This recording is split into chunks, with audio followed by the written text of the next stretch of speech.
팀 EJ. Ozomona abracadabra, ozomona abracadabra, ndenge eza kozika, eza kotoka lokola mafuta na nzungu. Ozomona, eza lokola mbisi. Bande kunyonso bana somi ya Kongo, bozomona abracadabra, ndenge ezokende.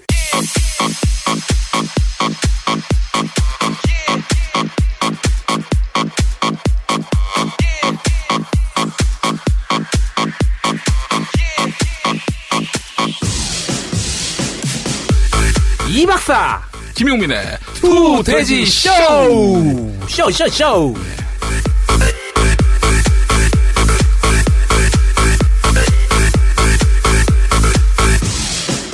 네, 투돼지 쇼. 아브라카다브라. 예, 이번 주 순서 또 시작하겠습니다. 예. 많은 분들이 오셨어요. 예, 주말을 맞이해서. 예. 아니 근데 원래 저희 녹음이 금요일 8시잖아요. 그렇습니다. 근데 휴가를 받으셨대요? 휴가를 냈지만은 휴가 같지 않은 휴가. 그렇죠. 인터넷이 다 연결이 돼가지고. 네. 녹음 파일이 나오면 또 편집해서 올리고. 불금쇼가 대표적이었어요. 불금쇼. 하여간, 거기까지만 하겠습니다. 트라우마가 있으시더만 보니까. 예. 그래, 우리 이 박사께서 학자고. 그 학자로서의 어떤 품격과 외양상 나타나는 이런 간지나는 거. 네. 이런 거 다 이거 벗고. 이 탈권위적 자세로 민중과 호흡하면서 역사를 이야기하고 종교를 이야기하는 진정한 이 광장의 인문학자로서 이렇게 나서고 있는 거 아니겠습니까? 그렇죠. 그리고 저는 제 학자로서의 권위가 사는 거는 제 일신의 행동보다는 행동 품행이 방정한 것도 중요한데 네. 그 품행이 방정하다의 기준이 솔직히 법적으로 범죄를 안 저지르는 게 중요하잖아요. 네. 근데 도덕적으로 비난받고 또 법적으로도 문제 일으키는 학자들 굉장히 많거든요. 그렇죠. 저는 결국에는 중요한 거는 이 방송을 비롯해서 이제 학자로서 드러낼 수 있는 방법은 제 전공 분야에서 글을 어떻게 쓰느냐 그런 것들이 가장 중요하지 않을까 생각해서 이건 또 인문학 대중화를 위한 노력의 일환으로 또 나름대로 가치가 있다고 생각을 하기 때문에 여기서 이제 이 짓거리를 하는 거거든요. 예. 저는 학자로서의 그 품격을 갖추려고 학위를 따봐야 그렇게 볼 사람 아무도 없습니다. 그렇죠. 그러나 일단 지금까지 대학원에 들인 돈이 어마무지하죠. 수천만 원이 이르기 때문에 이건 좀 반드시 학위가 되는지 안 되는지 이 테스트까지는 가야 될 거 아니에요. 그렇죠. 그래가지고 좀 학위 논문 준비하고 있습니다. 이 방송을 들으시는 수료하신 분들은 빨리 졸업을 하시고 안 그러면 강신주 박사가 늘 얘기하지만 학교 근처에 귀신이 됩니다. 수료하고서 졸업 못하면. 그리고 재학 중이신 분들은 본인이 학문적인 욕구나 욕심이 있나 없나 잘 판단해서 되도록 빨리 그만두세요. 제가 이제 이번에 준비하는 논문이 한국 보수 정치의 개신교적 기원 이런 제목입니다. 개신교적 기원. 예. 기원이라고 하는 건 바둑 둘 때 그 기원이 아니라. 그렇죠. 오리진. 왜 그런 농담, 역시 스트레스를 많이 받으셨군요. 말도 안 되는 농담을 하세요, 왜? 제가 그래서, 이 책과, 컴퓨터를 들고. 설악산으로 들어갔습니다. 설악. 남자로 들어간 건 아니고. 설악산 근처에 노루목 모텔이라고. 저 아는 사람 아무도 없었고요. 그냥 가서 3일 동안 얘기를 안 했습니다. 전화 받는 경우 빼놓고는 제가 말을 하지 않았습니다. 저도 박사학위 논문 쓸 때 생각이 나는데 그때가 방학 때래 가지고 제가 직장에 갈 일이 없었을 때인데 진짜 배고프면 먹고 졸리면 자고 뻐근하면 운동하고 나머지 시간 전부 논문만 썼어요. 그렇죠. 그러니까 학위 딱 끝난 다음에 허리에 이상이 딱 오더라고요. 그런데 이게 완전히 논문 만드는데 몰입하다 보니까요. 이 국어 실력까지 까맣게 잊어지더라고요. 말을 어떻게 해야 될지 모르잖아요. 쓰긴 써야 되는데. 이런 게 있잖아요. 쓰다 보면은 앞에 썼던 문장과는 좀 다른 틀에서 쓰고 싶은 그런 욕망 같은 거. 반복되면 안 되니까. 그러다 보니까 더 이상 쓸 문장 체계가 없는 거야. 그래가지고 정말 진땀을 뺐습니다. 아주 정말 이루 말할 수 없이 고통스러운 시간들을 보냈는데 그래도 어느 정도 얼추 맞추고 왔습니다. 다행이네요. 그래서 초고 정도는 만들어서 제출할 수 있을 것 같은데 아마 그 초고를 한 심사가 보통 2번이니까 두 번은 다시 쓰신다는 생각을 하셔야 될 거예요. 뭐 각오하고 있습니다. 예. 야단 맞을 각오. 너 따위가 무슨 박사냐? 집어쳐라, 집에 가라. 이런 얘기 들을 각오까지 하면서 이번에 임하려고 합니다. 정말 2010년에 제가 학위를 받았는데 네. 그 심사장에 있을 때 그 무거운 공기와 저를 잡아먹을 듯한 그 심사위원분들의 그 눈매. 근데 입으로 나오는 건 굉장히 따뜻한 말들. 이 부분은 다 이렇게 고치고 저 부분은 죄다 이렇게 고쳐서 그냥 처음부터 다 다시 써라. 실실 웃으시면서 그런 말씀을. 2차 심사를 갈까 말까. 네. 너 일단 고치는 거 보자. 그래서 2차 심사 요때까지 할 테니까 못 고치면 바로 연락해. 네. 그러면은 한 학기 딜레이 된다. 진짜 죽을 각오하고 썼습니다. 예. 근데 지금 딜레이가 계속 돼가지고 여태껏 그 통과 못한 분도 있습니까? 논문 귀신이 있나요? 있죠. 그러니까 보통 학교마다 예. 학위 논문의 연한이라는 게 있잖아요. 그렇죠. 몇 년까지 논문 못 쓰면은 재입학을 하든지 딴 대학원을 가야 되는. 그렇죠. 그 연한까지 논문 못 쓰고 결국에는 대학원에서 아르바이트 하면서 귀신이 된 사람들도 꽤 있습니다. 그렇게 될 것 같아. 에이, 그럴 리가요. 그러니까 그 정도로 각오하고 노력하고 쓰셨으면 전 가능성이 있다고 봅니다. 예. 여간 지금은 저한테 하나님은 우리 심사위원 교수님 5분입니다. 배교를 하시는 겁니까? 5일체예요. 5일체. 야. 3일체가 아니라. 이건 신성모독이에요. 무슨 개신교 입장에서 보면은 이교를 만들어내는 이거 나중에 심판받습니다. 예. 박사교. 예, 박사교. 지도교수교. 예. 하여튼 그 5분의 우리 심사위원 교수님들. 그분들이 정말 한로 보입니다. 예. 이건 학위 딴다고 해서 제가 달라지진 않습니다. 여간 저 이제 돈이 좀 아까워서 돈이 좀 아까워가지고. 아니 저는 차라리 그런 의지라도 있으면은 분명히 논문 쓴다고 생각하거든요. 예. 지금까지 들인 노력이 아까워서라도 끝낸다. 예. 혹은 지금까지 들인 시간이 아까워서라도 끝낸다. 예. 혹은 이거는 이 정도 학위는 있어야지 내가 지금 직장에서 뭔가를 할 수 있다. 그런 뚜렷한 자기 목표라든지 이유가 있으면은 논문을 결국에 쓰게 되는 것 같더라고요. 저는 돈이 아까워서입니다. 몸은 어떻습니까? 예. 예. 그런 동기여도 된다. 그럼요. 학위로 해가지고 여자를 꼬시려고 한다. 이것도 좋은 목적의식이 될 수 있을까요? 그거는 제가 볼 때는 잘못 생각하는 잘못 거고요. 생각하고 있다. 우리 이 박사님은 그 박사학위 네. 논문 심사 받으실 때 말이죠. 네. 그거 언제예요? 그때 몇 살 때였어요? 35이요. 35. 네. 이거 상당히 이른 나이네. 석사부터 시작해서 8년 반 만에. 이러다면 이러고 여성들은 또 30대 될 무렵에 박사 따는 경우도 많이 있잖아요. 그게 결혼이 걸린 경우엔 늦어지는 경우가 굉장히 많아요. 되게 안타까워요. 그래서. 이게 무슨 얘기예요, 그 얘기는? 그러니까 결혼한 다음에 아이 갖고 이제 애 키우고 그러다가 자기의 학문적인 욕구나 자기 학문적인 욕심을 다 꽃피워 보지도 못하고 거기에서 연한을 넘기고 그냥 가정주부나 시간 강사로 남으시는 분들도 굉장히 많아요. 그래요. 진짜 제가 이번에 확실히 그 설악산 가서 느낀 건데 만약에 내가 여성이고 어떤 육아의 책임을 질 상황이라면은 이거 진짜 한 줄도 못 쓴다. 그 생각을 했습니다. 정말 제 주변에도 결혼한 여성인데 박사학위 논문심 받은 분들이 있는데 저는 그분들도 굉장히 존경스럽고 그분들을 외조해 주신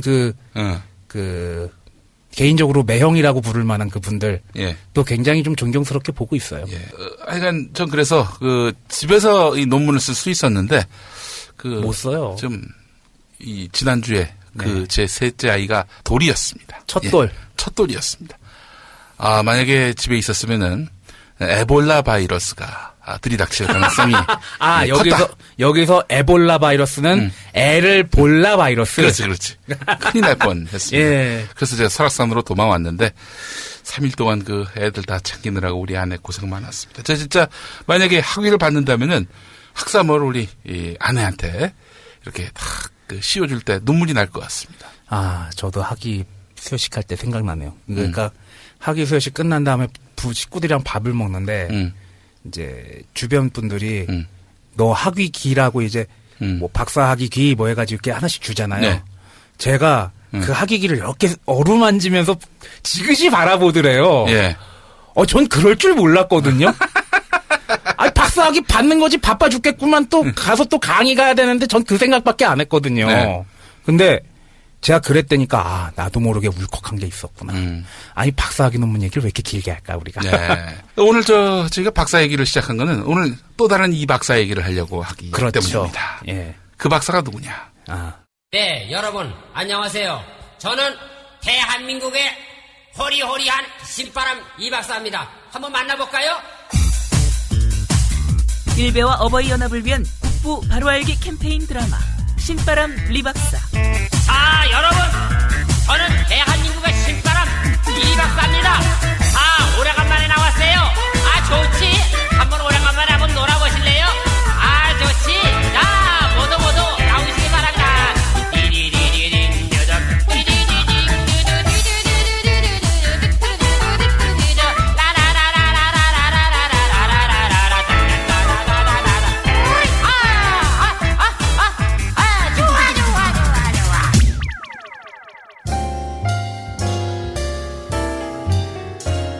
동남아 일부 나라 사람들은 합성 비타민제를 거의 안 먹습니다. 그 이유는 그곳엔 최고의 비타민 깔라만시가 있기 때문입니다. 레몬보다 비타민 함량이 30배 이상 많은 천연 비타민 깔라만시. 요요 없는 디톡스를 원하신다면 검색창에 깔라만시 코리아숍을 입력하세요. 어울리지 않은 100% 착즙 원액 구매는 깔라만시 코리아숍입니다.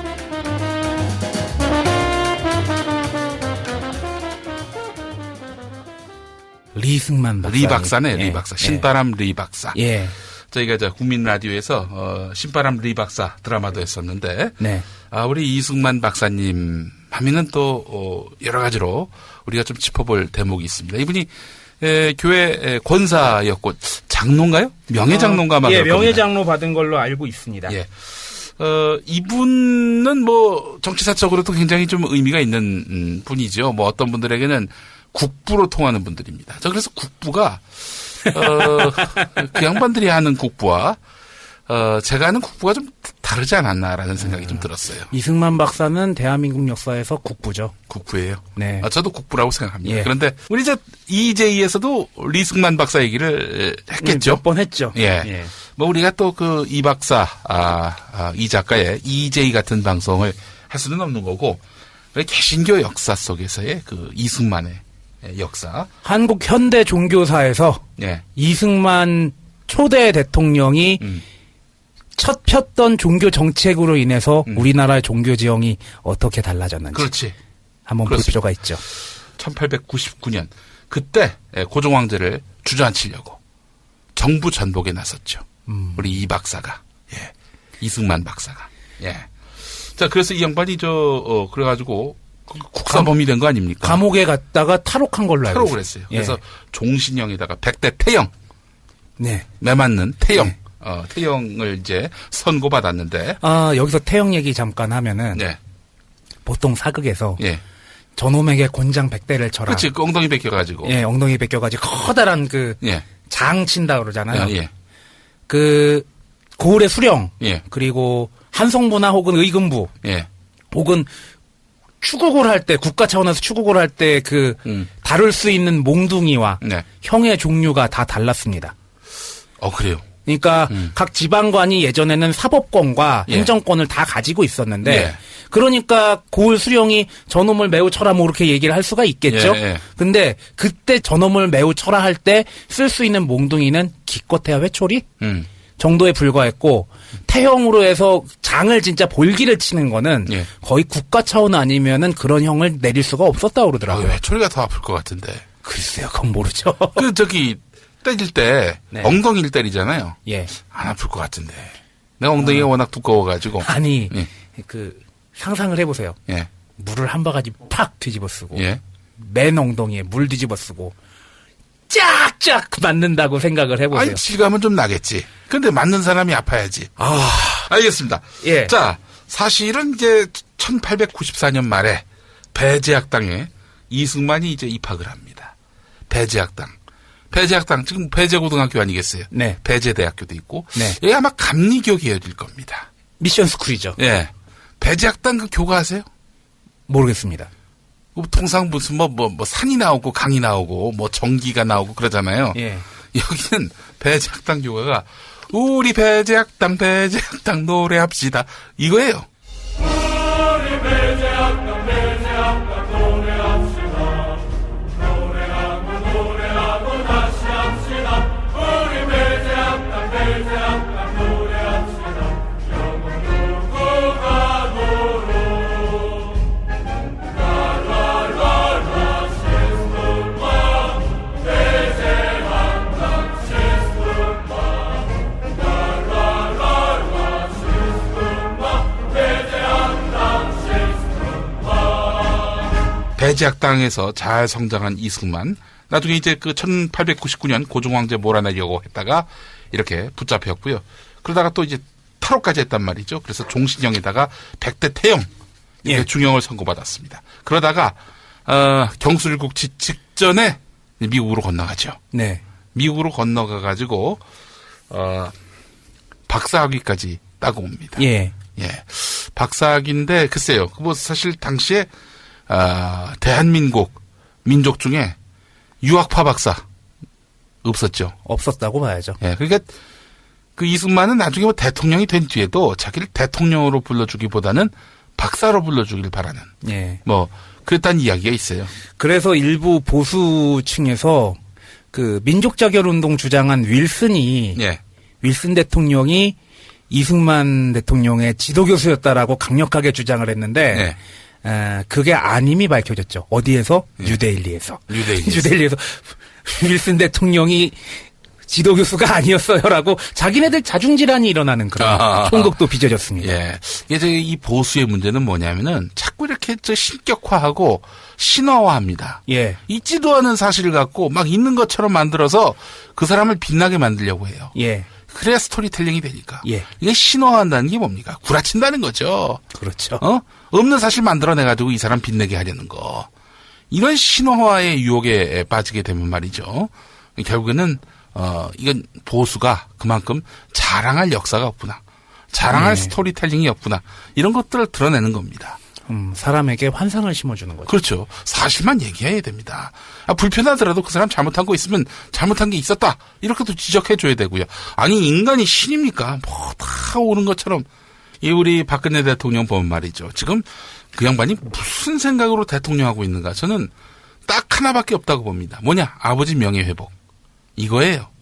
그리고 기본적으로 그 사람은 나이 8살 땐가 청와대 들어갔습니다.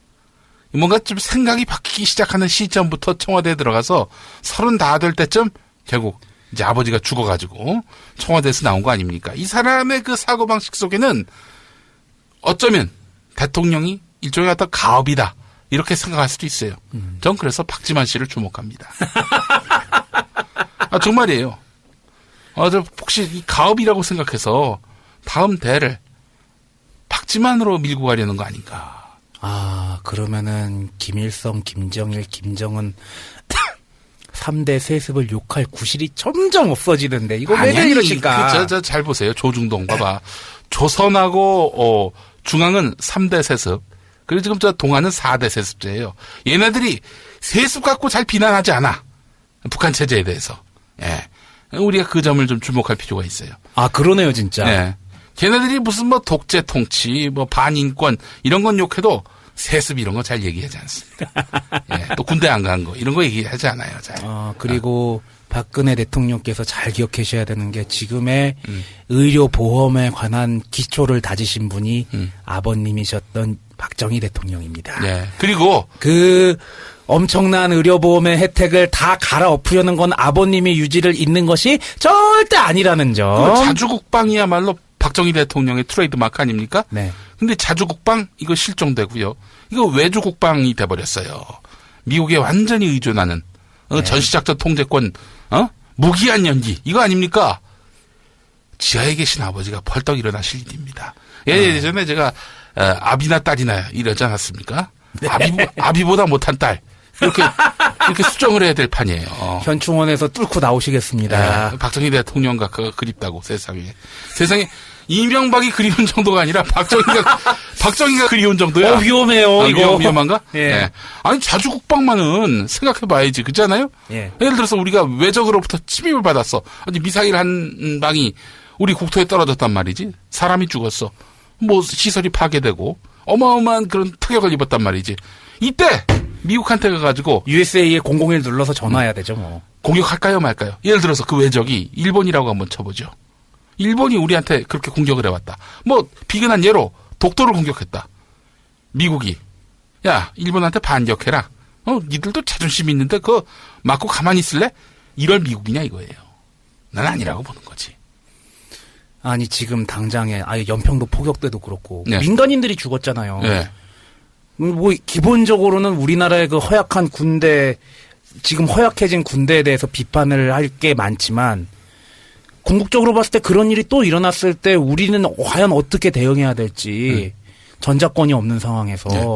그거는 좀 생각해 보셔야 된다고 봐요. 전작권을 다 내주신 분이 바로 이 박사님 아닙니까? 오마이갓. 예, 이 박사. 이종우 박사가 아니라, 전 이승만 전작권을 박사. 내주고 뭐하고 할 능력이 없습니다. 예, 우리 이승만 박사님이 다 내주셨어요. 뭐 하여간 우리 이 박사 얘기를 좀 더 해보면은, 이 미국 갔다 이제 박사 따고 돌아왔단 말이죠. 돌아오지 않았지? 미국에 있었지? 미국에 있다가 중국에 가서 이제 나 대통령 할래 그리고 쓱 왔다가 이제 각종 잘못을 저질러서 탄핵을 받아서 또 미국으로 가고. 아니, 그 과정을 보니까 기가 막히더만요, 보니까. 아니, 누구야, 이승만이 박사를 땄단 말이죠. 사실 임시정부 때도 임시정부가 그야말로 콩가루 집안이었거든요. 요즘에 그 새정치민주연합을 보시면 됩니다. 그 당시 임시정부가 그랬어요. 예. 뭐 힘도 없고 결집도 안 되고 뭐 사상적으로 다 분산되고 개파 분열 그렇죠. 상이 심각했죠. 예, 분열로 망하는 그러니까 이제 전형적인 이 본국에 있는 백성들 중에서 이 임시정부 통해서 뭔가 독립의 희망을 가질까? 이게 싶어도 임시정부 상황을 보면은 답이 안 나오는 거야. 한마디로 지리멸렬 이런 상황이었기 때문에. 그래서 창조파, 개조파에서 굉장히 많이 나왔죠, 얘기. 예, 그러니까 아예 그냥 임정을 없애버리고 새롭게 새로운 임시정부를 만들자는 창조파. 기왕 이거 개조해서 쓰자는 개조파. 예, 개조파도 있었고 또 뭐 하나 더 있었는데 지금 현재 상태 유지하자는 유지파도 있었죠. 맞아요, 그거예요. 예. 뭐 이렇게 그 임시정부가 완전히 사분오열된 상황이었는데, 그러니 저래 가지고 과연 독립 광복을 맞을 수 있겠는가? 다들 그렇게 회의에 젖었다고. 지금 새정치민주연합을 보면서 과연 저래 가지고 집권할 수 있겠는가? 희망이 있겠는가?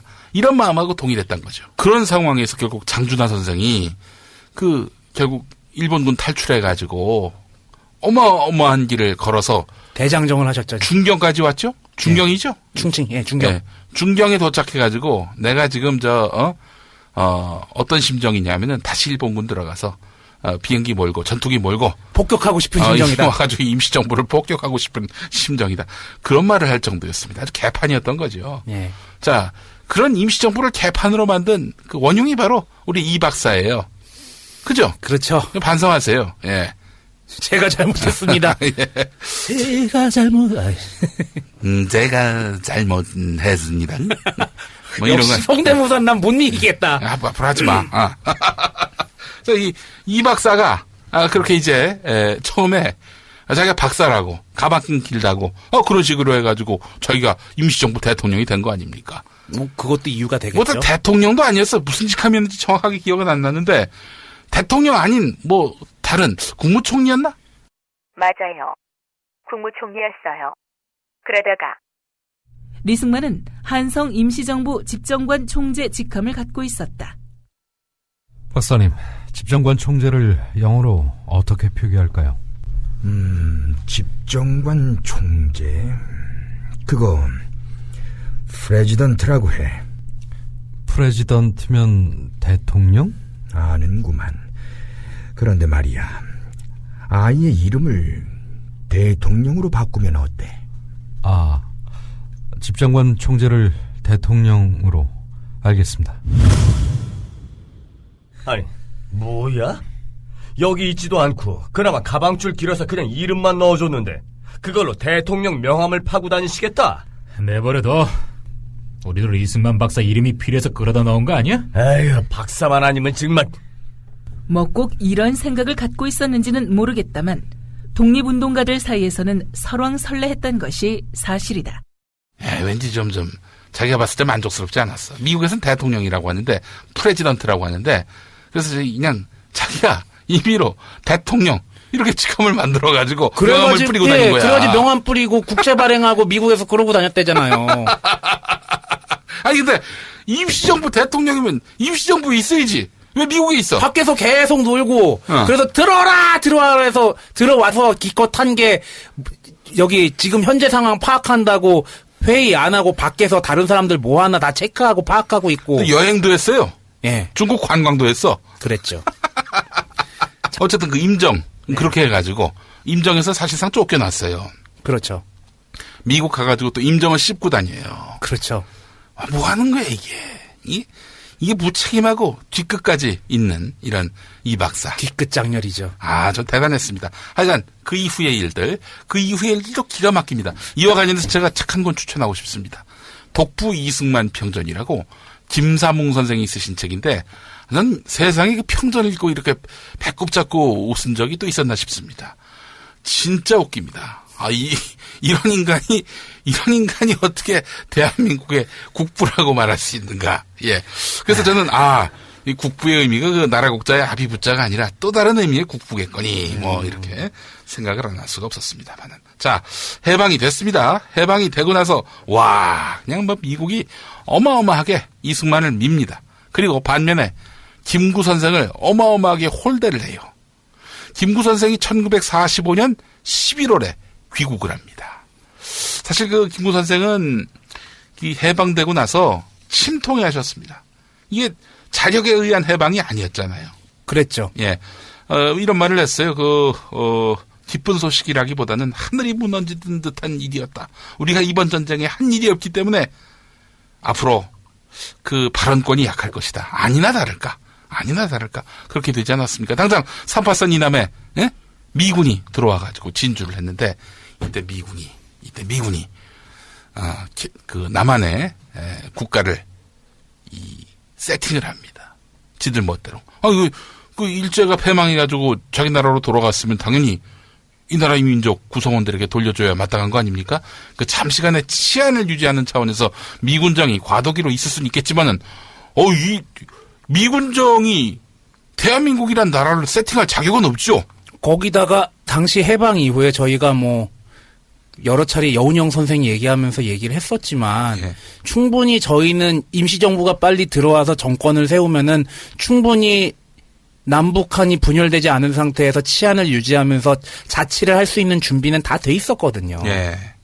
자, 그런 와중이었는데 그러다 보니까 미군정이 김구 선생을 비롯한 임시정부 출신 인사들 껄끄러워했습니다. 괜히 그 김구 선생이 나대가지고 결국 그 이민족 구성원들이 함께 그 김구 선생에게 휘말려가지고 우리에게 독립된 국가를 다오 이렇게 나오면 피곤하잖아요.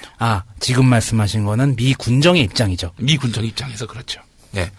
그래서 11월에 김구 선생이 이제 귀국을 하는데 귀국을 만약에 한다 그러면 어마어마한 민중들이 그 공항에 몰려 나가서 김구 선생을 환영하지 않겠습니까? 네. 기억하시겠습니다만은 80년대 때 김대중 대통령이 망명을 해가지고 이제 돌아온 거 아닙니까? 돌아왔을 때 목숨을 걸고 돌아왔을 때 행여나 서울에 도착했을 때 저격이나 당하지 않을까 싶어서 미국의 국회의원이 함께 따라왔죠. 그때 보도에 따르면은 30만이 몰려 나왔다고 합니다. 30만이 김대중 선생을 만나러 이제 나온 거예요. 연도에서 이렇게 김대중 이러면서 말이죠. 그리고 가는 곳마다 연설하실 때 구름같이 그 관중들이 모였다는 얘기도. 그렇죠. 예, 김대중의 그 역사를 돌이켜보면 그럴만도 합니다. 충분히. 자, 그런데 이제 김구 선생이 온다. 당연히 어마어마한 민중들이 몰려왔을 겁니다만은 이때 이런 상황을 미군정이 예견을 하고 아무에게도 김구 선생 돌아온다는 말을 하지 않았습니다. 일단 그리고 귀국 자격이 개인 자격으로 귀국을 했잖아요. 그때 임시정부 요인들이 중국에서 활동을 했던 임시정부 요인들이 다 개인 자격으로 귀국을 하게 만들었는데 무슨 환영의 바가 있겠습니까? 사실 그 이승만 같은 경우에는 10월에 이제 귀국을 했는데 우선 귀국하기 전에 그 당시 직항이 없었을 거 아니에요. 도쿄를 먼저 들렀는데 그때 메가더, 존 하지 이 미군의 책임자들을 만나가지고 뭐 정상 외교하듯이 이렇게 만났단 말이죠. 그리고 돌아와서는 그야말로 이 민족 지도자로서 유일하게 미군정으로부터 인정을 받았습니다. 미군정이 대한민국이라는 나라를 어떻게 세팅하려고 했느냐?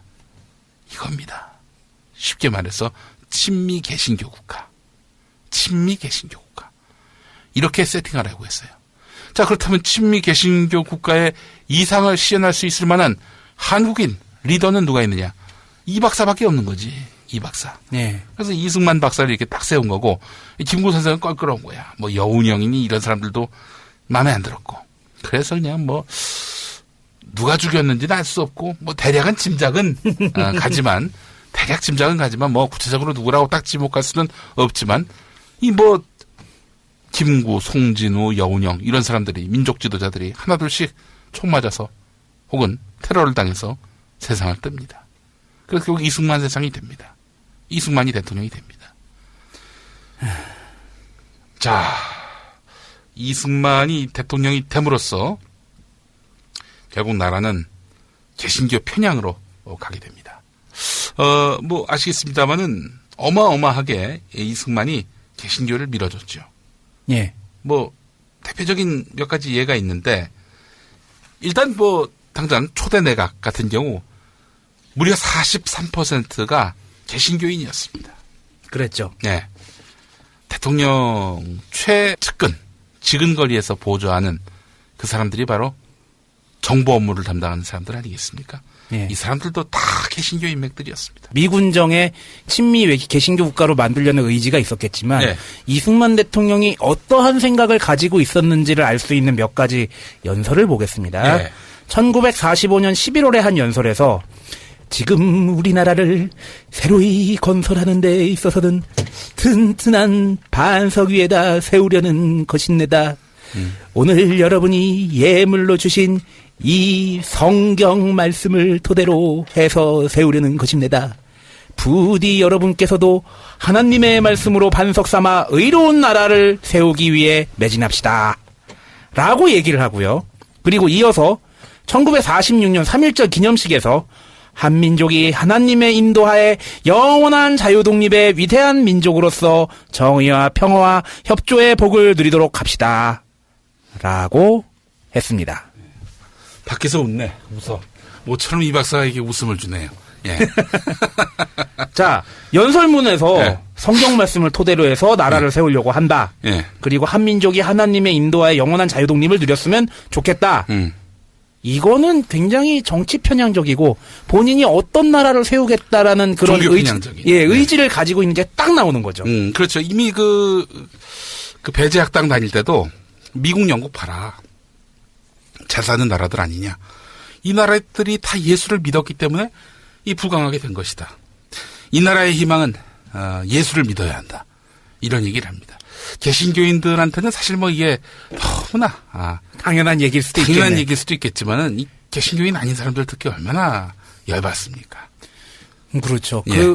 그래가지고 뭐 중국 같은 경우에도 이거 그러면 그렇게 엄밀히 얘기하면은 일본은 왜 잘 살아? 그렇죠. 개신교인이 0%대인데. 그렇죠. 그거 따지고 보면 그런 거 아니에요. 예. 예? 중국 같은 경우에도 이제 외세의 물결들이 계속 돌아왔을 때 예. 개신교나 천주교의 모습이 종교의 참모습인 줄 알고 자기네 유교들을 어떻게 저런 식으로 만들어야 될 것이냐. 유교는 종교냐 아니냐. 거기에는 종교 이꼴 개신교라는 특정 종교가 종교고 다른 건 종교가 아니라는 그런 종교 진화론적인 사고방식이 굉장히 많이 들어있었죠. 예. 이승만은 그 밖에도 1954년부터는 불교인 장관이 단 한 명도 없었고요. 50년대 중반 때 불교하고 무슨 일이 벌어진 겁니까? 이거 한번 좀 짚어볼 필요가 있을 것 같아요. 연관이 있을 것 같아요. 그 전에 예. 몇 가지 더 보죠. 예. 미국에서 대통령 선서할 때 예. 대통령 취임식 할 때 손 예. 어디에다 얹죠? 성경. 예. 근데 미국 같은 경우에도 국교가 미국에 존재합니까? 제가 알기로는 존재하지 않거든요. 근데, 1948년 5월 27일에 이승만이 국회의원 예비회의에서 임시의장으로 예. 선출이 되는데 예. 하나님과 순국선열과 3천만 동포 앞에 삼가 선서함이라는 문구의 선서문을 채택하고요. 예. 그리고 4일 뒤 재헌국회 개원식에서는 대한민국 독립민주국회 1차 회의를 열게 된 것을 하나님께 감사해야 할 것이라고 했고 예. 그리고 여기에서 당시 감리교 서부연회장 이윤영 목사를 단상에 불러서 기도를 하게 하기도 했고요. 정치적으로 이제 자기 측근들 중에 이런 식으로 개신교 신자들을 많이 중용한 점도 있었지만 기독교 방송 몇 년에 생겼죠? 1954년 12월 15일에. 극동 방송은요? 1956년 12월 23일에. 다 개신교 계열 방송이죠? 그렇죠. 방송국 하나 통과시키는데 대통령의 입김이 있었을까요? 없었을까요? 당연히 있었죠. 사실은 이 라디오 방송을 세울 생각을 한 사람들은 다름 아닌 미국 사람들이었습니다. 그렇겠네요. 예. 그래서 CBS의 초대, 당시엔 사장은 아니었고, 국장이었는데, 오토 디 캄프라는 분이 계셨습니다. 이름도 어렵네요. 예, 이름이 좀 어려운데, 이 오토 디 캄프라는 분이 어떤 사람이냐면은, 미군정 출신의 인사의 2세였습니다. 미국에서 이렇게 한국에다가 기독교 방송을 세울 생각을 했습니다. CBS를. 한국전쟁 전에 세우려고 했는데 그래서 송신기계가 부산항까지 들어왔었어요. 그런데 전쟁이 난 거란 말이죠. 그러니까 방송국 만들 겨를이 없었던 거죠. 그러다가 전쟁 끝난 다음 54년 12월 15일에 이제 방송을 쏘기 시작했는데 근데 흥미로운 건 뭐냐면은 당시 미국이 왜 그 CBS를 세우려고 했느냐. 한국의 복음화? 이런 거는 아니고 기본적으로 다 정치적 맥락이 있는 거지. 괴베스가 전 국민에게 라디오를 보급한 거 아니겠습니까? 그렇죠. 보급한 라디오 이름이 세상에 국민 라디오야. 참나 이름이 국민 라디오였어요. 야 미디어 협동조합. 그래서 많이 들어봤는데 근데 지금 생각해보니까 그 국민 라디오더라고. 자 그런데 이걸 위해서 독일이 사상 무장을 했잖아요. 그렇죠. 여기서 괴벨스라 함은 나치 독일 시절에 언론을 통제함으로써 히틀러의 독재를 합리화하면서 군국주의, 군국주의 체제를 전체주의 군국주의 체제를 합리화시키고 사람들에게 환상을 심어주기 위한 정책을 폈던 사람이 괴벨스죠. 그래서 사실은 미국 개신교계가 한국에다가 기독교 방송을 세우려고 했던 거는 미국이 한국에다가 개신교 친미 국가를 만들려고 했던 맥락과도 같은 거예요. 그러네요. 방송을 통해서 이 땅에 친미 반공 사상을 뿌리내리고 또 이 전파가 AM 라디오니까 휴전선 넘어가죠. 중공도 향해 가죠.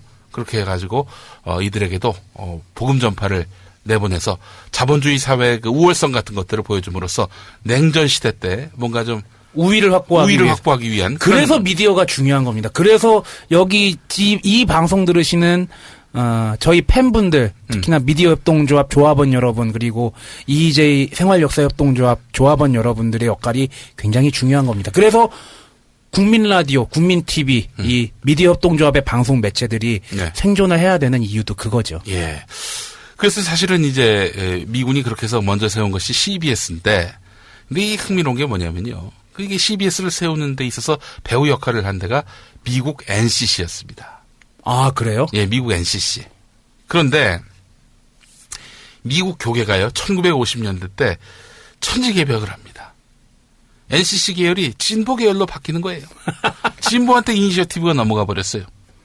그러다 보니까 CBS 역시 당연히 진보적 색채를 띠기 시작한 거고, 그러니까 오늘의 CBS가 기독교 방송임에도 불구하고 상대적으로 좀 진보적이잖아요. 굉장히 인상적인 말씀하셨죠. 예. CTS가 새누리당이면은 CBS는 새정치민주연합 정도 된다고. 그렇죠. 김용민 국장님이 말씀하셨죠. CBS가 또 역대 4.19 혁명 때 그리고 또 이제 박정희 정권 때도 할 말 했었고요. 그래서 사실은 언론통폐합 때 보도, 광고 기능을 박탈당한 거 아닙니까?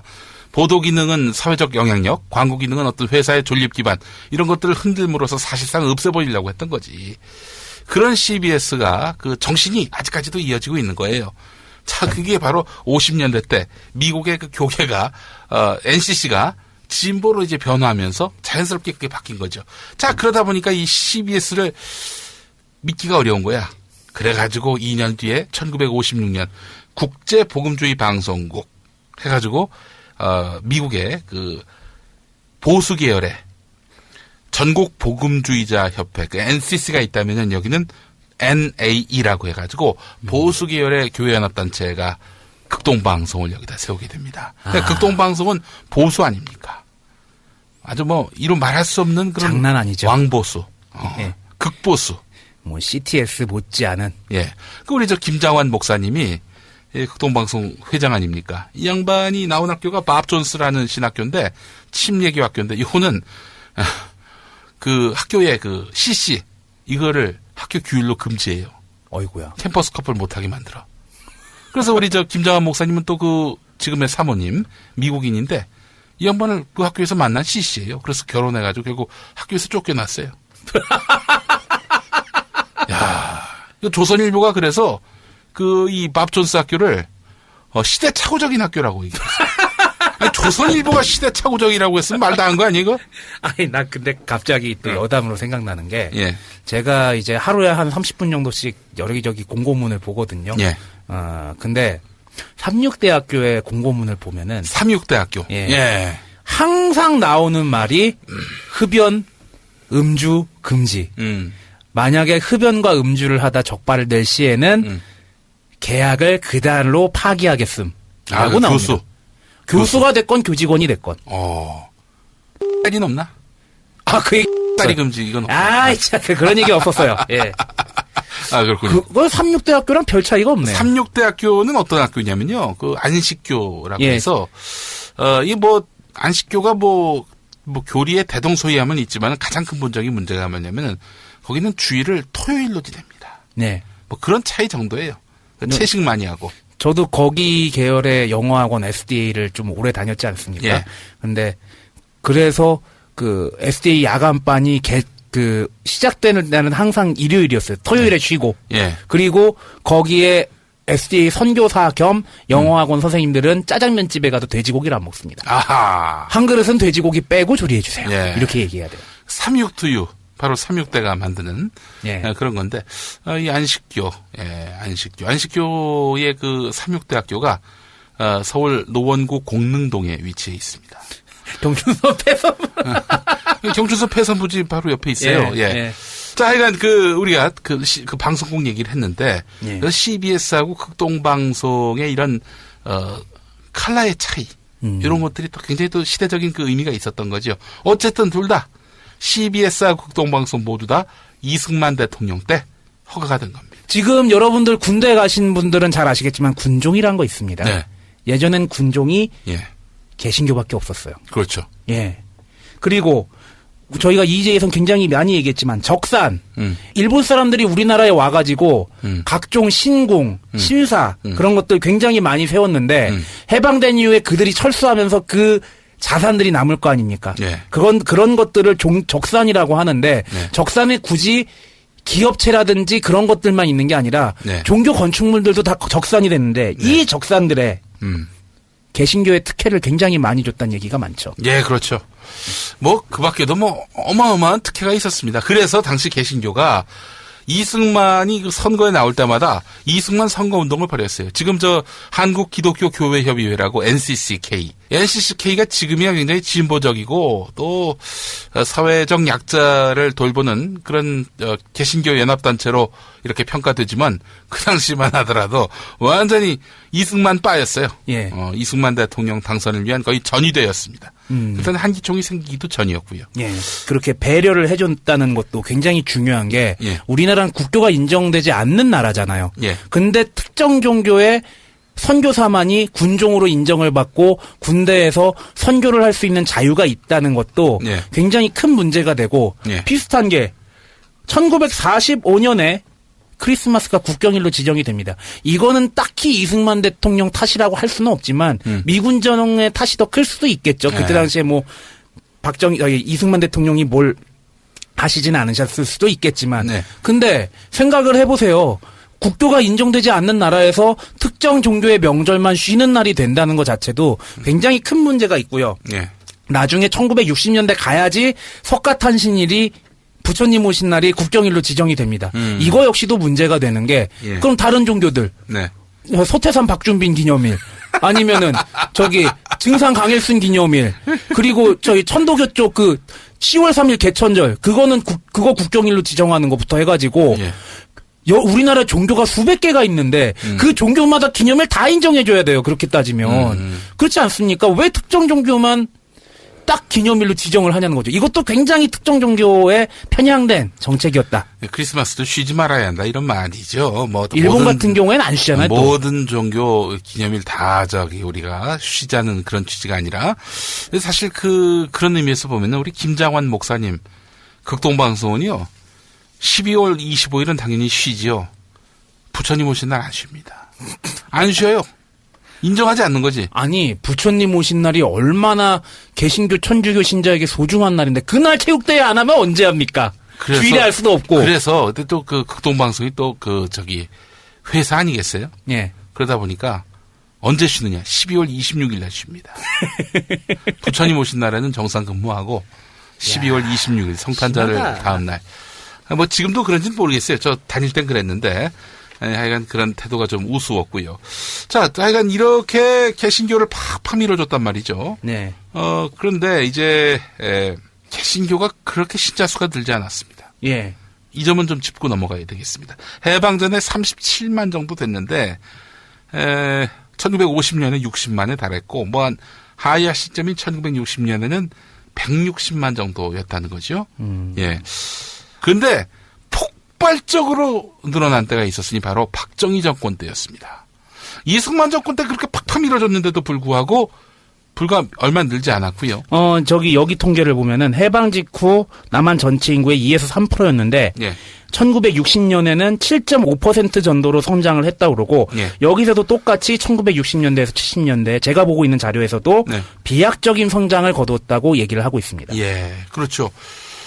왜 이런 일이 발생했을까? 박정희 때는요, 너무나 명징한 것이 특혜가 없었습니다. 개신교에 대해서 특혜를 전혀 부여하지 않았어요.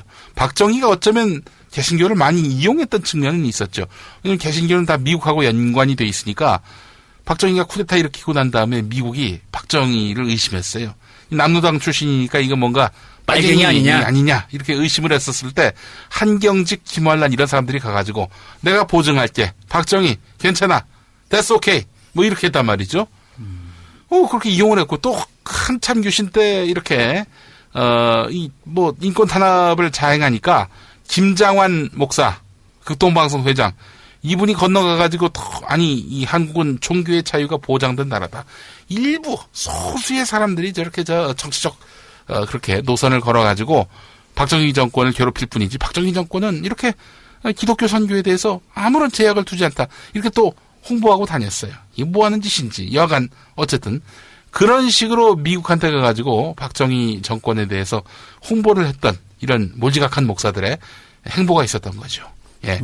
뭐 하여튼 그런 거 외에는 사실 박정희가 기독교에 대해서 진 빚은 없지만 어떻게 박정희 때 이렇게 폭증을 했느냐.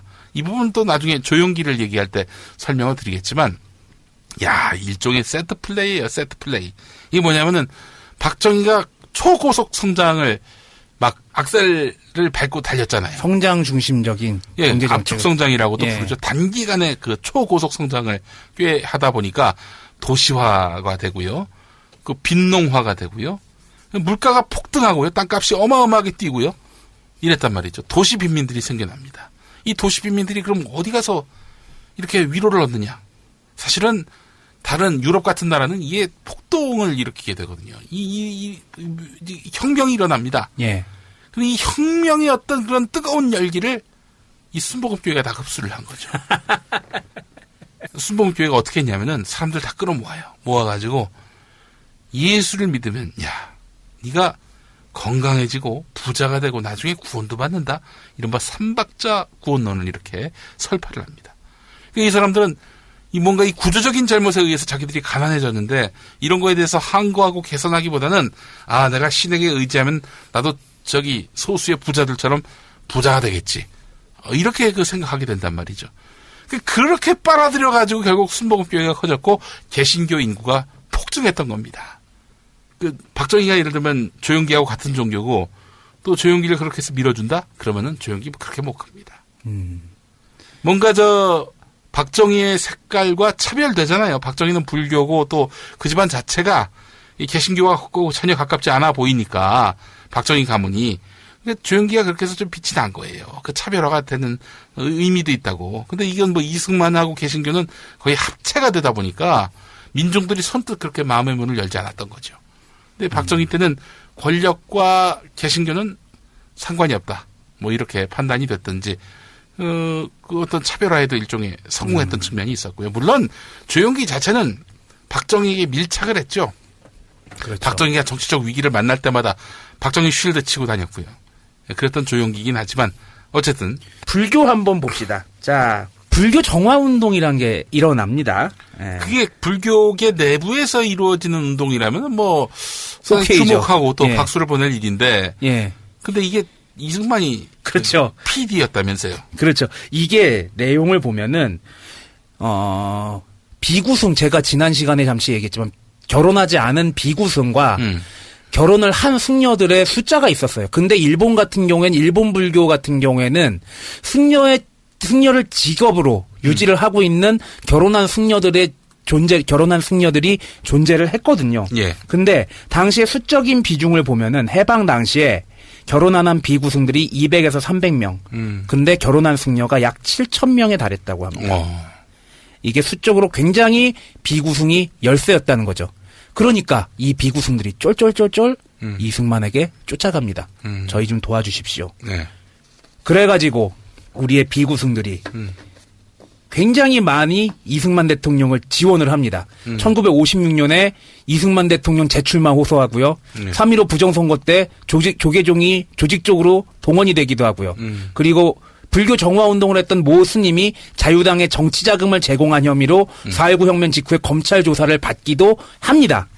이와 같이 계속해서 붙어 있었는데 그 이유는 결국에는 조계종 종단이 기존의 권력을 가지고 있던 부인이 있던 승려들을 몰아내고 자기네들이 불교를 잡기 위한 거였죠. 근데 그거를 지원하기 위해서 이승만 대통령이 한 거는 8차례에 걸쳐서 유시라는 걸 발표를 합니다. 예. 유시가 뭐냐?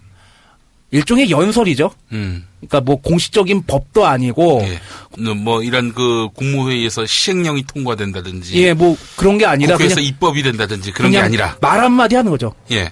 말 한마디 하는 건데 그 8차례 말을 했을 때 얘기가 뭐냐면은 우리나라 불교의 전통은 처가 있는 승려가 아니다. 부인이 있는 승려들은 우리나라 전통에 안 맞고 외색 종교다. 그들은 다 몰아내야 된다. 라고 얘기를 하면서부터 불교가 뒤집어 엎어진 거죠. 예. 이게 외색 불교를 쫓아내야 된다는 얘기에서 예. 시작이 된 거거든요. 예, 예.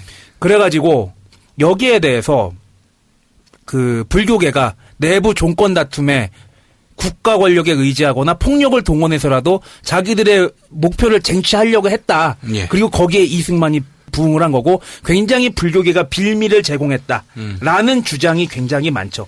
그런데 여기에서 근본적으로 얘기할 게 제가 늘 얘기하지만 우리나라는 국교를 인정하지 아니하고 종교의 자유가 있지 않습니까? 예. 그리고 정치와 종교가 분리되어 있지 않습니까? 예. 이러한 헌법 정신이 깡그리 무시되고 종교에 국가가 직접적으로 개입을 해가지고 어느 종교의 편을 들어준 거죠. 네. 좀 더 적나라한 예를 들면은 새누리, 신천지. 네. 신천지가 이단이 아니다. 혹은 신천지가 개신교 정신에 더 가깝다라고 얘기하면 어떻게 되겠습니까? 지금 박근혜 정부도 말이죠. 구원파의 유병언. 겉으로는 그 유병언의 비리만 잡는다. 이러지. 뭐 실상은 지금 구원파를 완전히 뒤흔들어 가지고 씨를 말리고 있는 거 아닙니까? 그렇다 하더라도 대외적으로 내세우기는 우리는 뭐 종교 관심 없다. 유병언의 비리만 우리는 이렇게 다스릴 뿐이다. 이렇게 나오고 있잖아요. 근데 당시에는 아예 그냥 대놓고 불교 개혁을 국가가 주도했었군요. 개혁이 아니죠.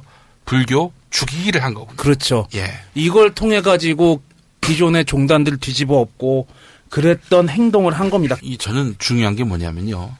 이렇게 해도 봅니다. 개신교인들은. 이승만 대통령이 그렇게 여성적인 신자였기 때문에 그런 신자가 기도해서 대한민국 정부를 수립한 거 아니냐. 또 교회에 이렇게 특혜를 준 것도 선교를 확장시킨 측면도 있지 않느냐. 이러면서 이승만에 대해서 호의적으로 보는 교인들도 있습니다. 그거는 단견입니다. 그 이승만은 교회를 이용했어요. 어떻게 이용을 했느냐. 서북청년단의 예를 들면은 정확하게 나옵니다. 이승만은 국내에 뿌리가 없었습니다. 1945년 해방 직후에 뭐 임정 때 그렇게 진상짓을 했으니 임정 사람들이 좋아하겠습니까? 독립운동가로 인정하겠어요? 그런 이승만이 국내에 들어왔는데 미군 정도 이승만 앞세워가지고 뭔가 이제 친미 개신교 정권을 세우고 싶었는데 이승만이 워낙 국내 기반이 취약하다 보니까 결국 그래서 친일파를 끌어안는 거 아닙니까? 이 친일파만으로는 안 되겠다 싶었어요. 북쪽에서 어마어마한 개신교인들이 넘어옵니다. 이 넘어오는데 다 공산주의에 대해서 치를 떱니다. 바로 그 사람들이 누구냐? 서북청년단. 그렇죠. 이제 북한에서 383 이북 지역은 토지를 다 강탈을 했죠. 예, 뺏어서 무상으로 다 분배했죠. 예, 그렇게 해서 이제 경작하는 농민들에게 나눠주는 식의 이른바 토지 개혁을 했고요. 신앙의 자유도 박탈을 했습니다. 이게 뭐 선후관계를 살펴보면은 토지 개혁에 반발해서 이렇게 개신교인들이 들고 일어나니까 그 개신교인들을 통제하는 차원에서 신앙의 자유를 박탈했다. 뭐 이런 이야기도 있고, 뭐 공산주의 자체가 유물론적 사고를 갖고 있기 때문에 종교를 인정하지 않는 측면도 있는 거고요. 어쨌든 그렇게 해서 이제 넘어온단 말이죠. 이 사람들은 정말 공산주의 하면 치를 떱니다. 대체로 다 젊은 사람들이고 개신교인들이 부자가 많았어요. 서북 지역에. 예. 그건 중심 종교가 바로 개신교였으니까요. 그러니까 지주계급 중에 개신교인들이 많았단 말이지. 이 사람들 내려와가지고 치를 떱니다. 이 사람들이 모여가지고 이제 교회를 만들었는데 그게 바로 배단위 교회고 오늘의 영락교회인 겁니다. 그 한경직 목사가 1980년대 때 인터뷰한 내용을 보면은 이 서북청년회 회원들이 우리 영락교회 청년부 회원이야요. 이런 내용이 있어요. 네. 그 사람들이 제주도 건너가가지고 양민학사라고 말이죠. 여성들 성추행, 성폭행하고 인간 이하의 짓을 한 것이 이제 다 드러나지 않았습니까? 예. 그거를 또 세우겠다는 사람들이 또 있는 거죠. 아니, 예수 믿는 사람들이 거기 가가지고 왜 그런 나쁜 짓을 하죠?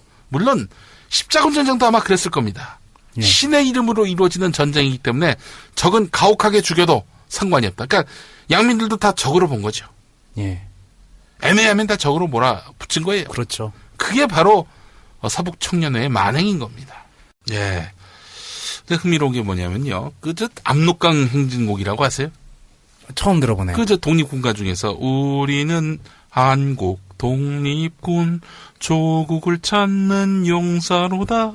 나가 압록강 건너 백두산 넘어가자. 예, 이 노래 들으니까 알겠네요. 예. 자, 서북청년회도요. 서북청년 가가 있는데 뭔지 아십니까? 우리는 서북 청년군 조국을 찾는 용사로다. 나가 38선 넘어 매국노 쳐버리자. 근데 38선을 넘은 게 아니라 남해 바다를 넘어갔네요.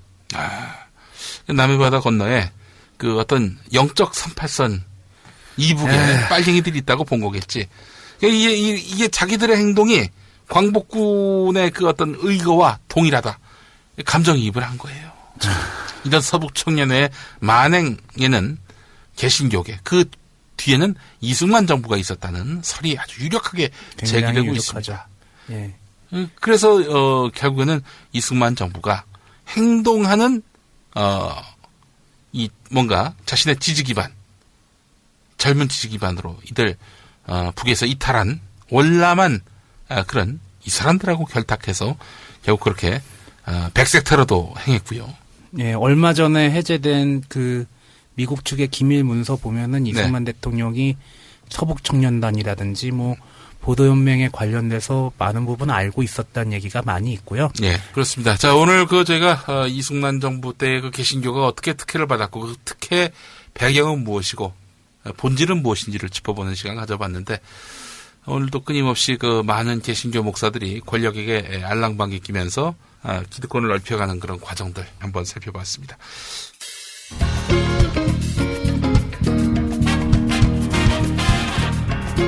첫 번째는 이승만이 이 나라를 세워놓습니다. 첫 번째는 전향하라. 한번 따라서 전향하라. 두 번째는 가라입니다. 가라. 뭐라고요? 어디로 가라? 북한으로 가라. 세 번째가 뭐냐? 전향하라 근데도 안 하고 북한으로 보내준다고 해도 안 가면서 한국에서 숨어서 자꾸만 좌파고 빨리 오용하려면 이승만은요 얄짤 없습니다. 그냥 처단하는 거예요. 근데 이승만이 처단하라 하니까 어제도가 처단하려면 법이 있어야 되지 않습니까? 법을 만들면 되지. 빨리 만들어 해서 생긴 게 그때 그것이 보안법입니다. 그래서 이승만이 처단하니까 이승만은 아시다시피 교회 장로고 원래 사람이 온유하고 그리고 말도 느리고 그런데 속은 굉장히 단호한 사람입니다. 오늘날 이 시대에 이승만 같은 지도자가 없어서 대한민국이 지금 혼미한데 이 처단이 무서워서 지리산 숨어 들어간 사람은 속칭 빨치산이라고 해요. 이 빨치산들의 육신적 부여가 DNA를 가진 친자식 손주, 이 친자식 손주 DNA를 가진 자식이 지금 우리나라의 정치인의 천명입니다. 누구냐? 이재호, 박영준, 정동영, 김근태, 박지원, 민주노동당 권영길, 노무현의 친아버지, 노무현의 자기들, 이 정치인의 천명이 빨치산의 친자식입니다.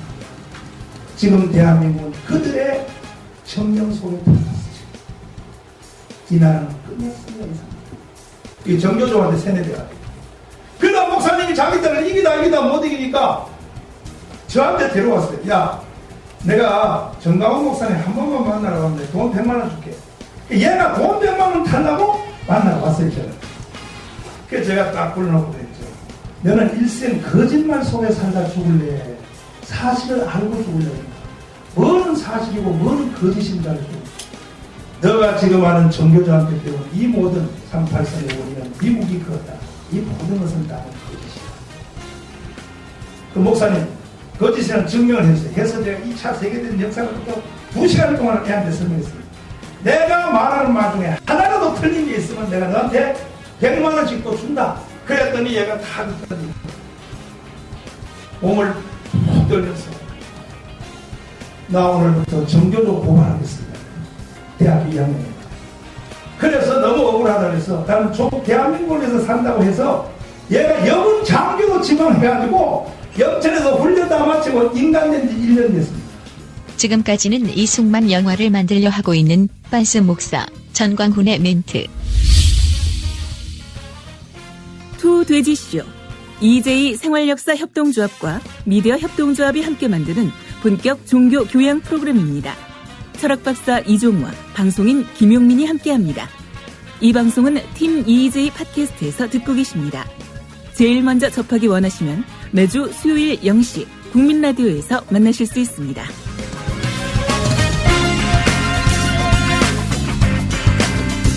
슈퍼 홍삼 K 기적을 홍삼하라. 심사위원 평가입니다. 일본 홍삼액은 와 국내 대표 브랜드네요. 훌륭하지만 가격 거품이 심하네요.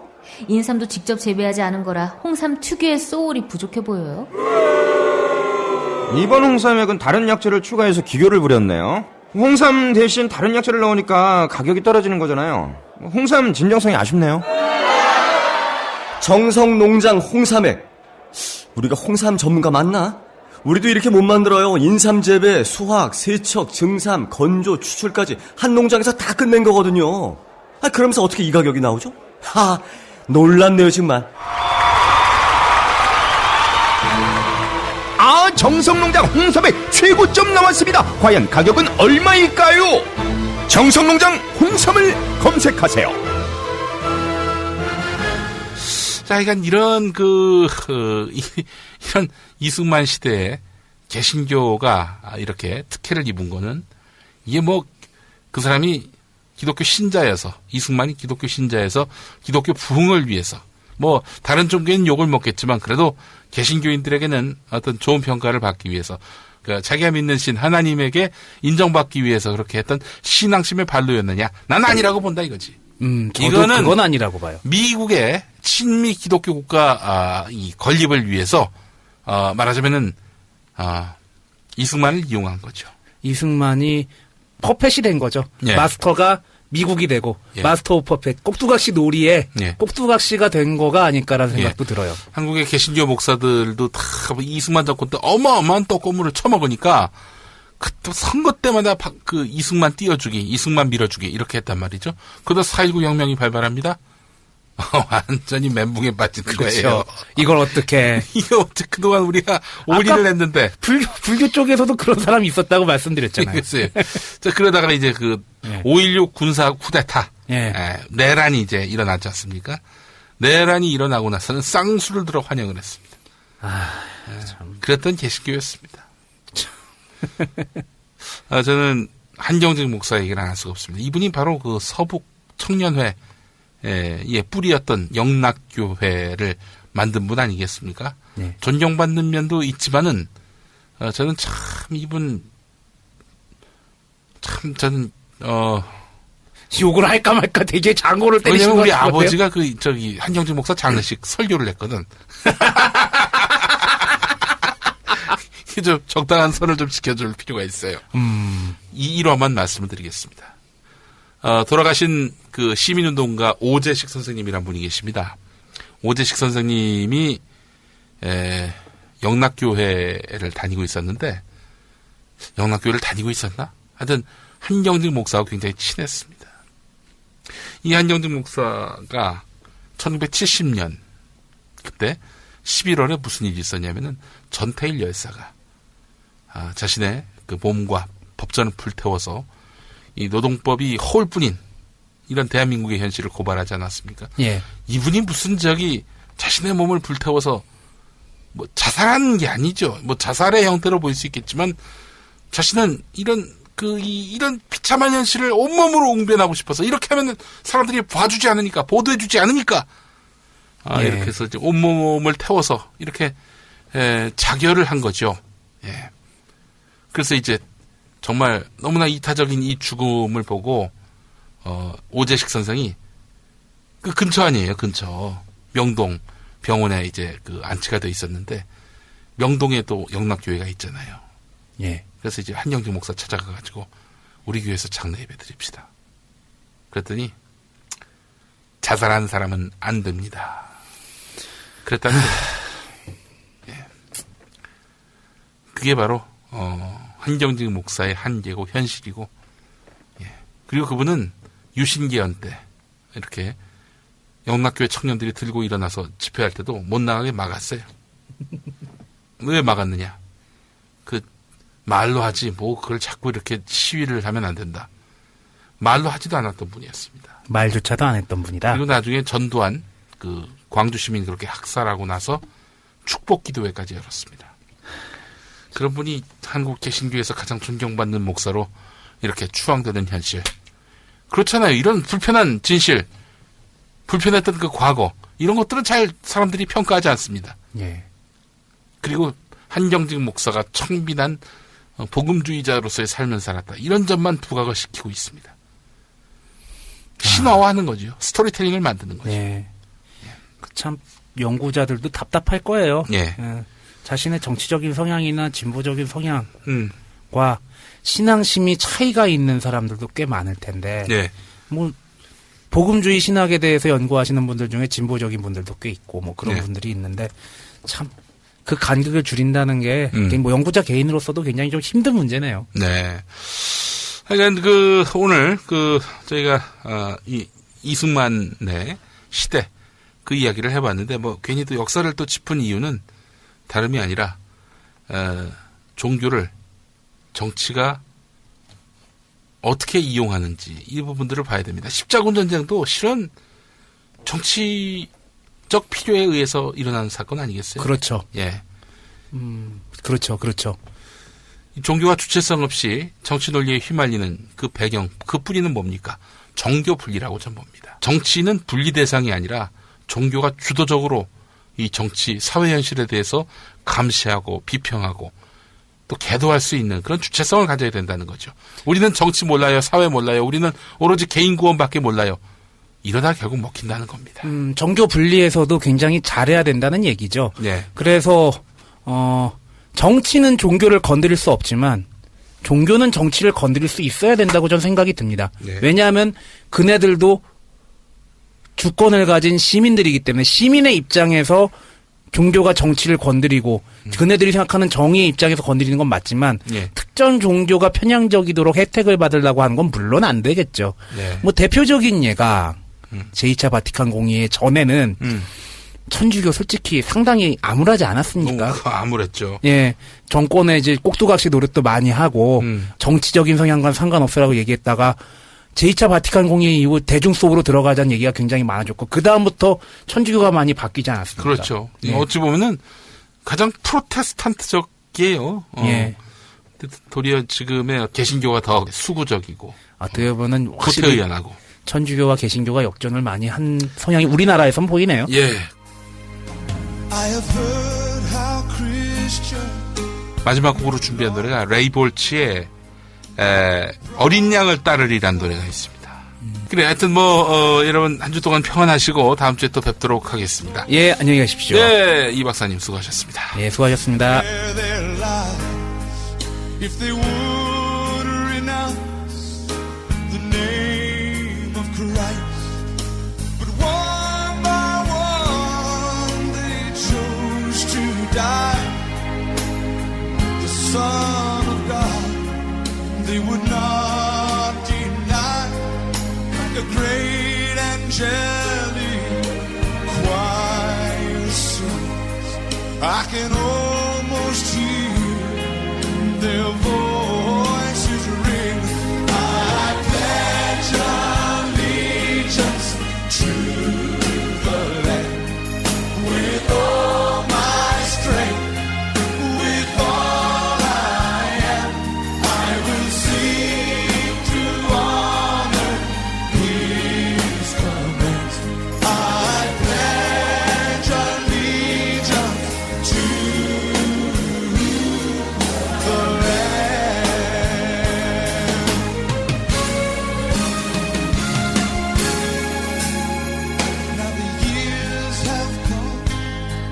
and the years have gone, but the cause of Jesus still goes on. And now our time has come to count the cost, to reject this world, to embrace the cross, and one by one let us live our life for the one who died to give us life. Till the trumpet sounds on the final day, let us proudly stand and boldly say, I pledge allegiance to the land with all my strength. With all I am, I will seek to honor His commands. I pledge allegiance to the Lamb of God, who bore my pain, who took my place, who wore my shame. I will seek to honor His command. I pledge allegiance to the Lamb. You've got to remember that it wasn't always this way. I mean, my dad could even pray in school. Of course, they took that away from him, and then it became incorrect for us to believe in the Bible. And after that, they just stripped our right to worship away from us, and we quietly stood by. But son, I hope that you're never put in a position that you have to choose between your faith and your life. But if you are, I know which choice you're going to make. Because I know that Jesus lives inside of you. In the meantime, just pray like I taught you how to. And take care of your mom. And remember that God is the Father of the fatherless.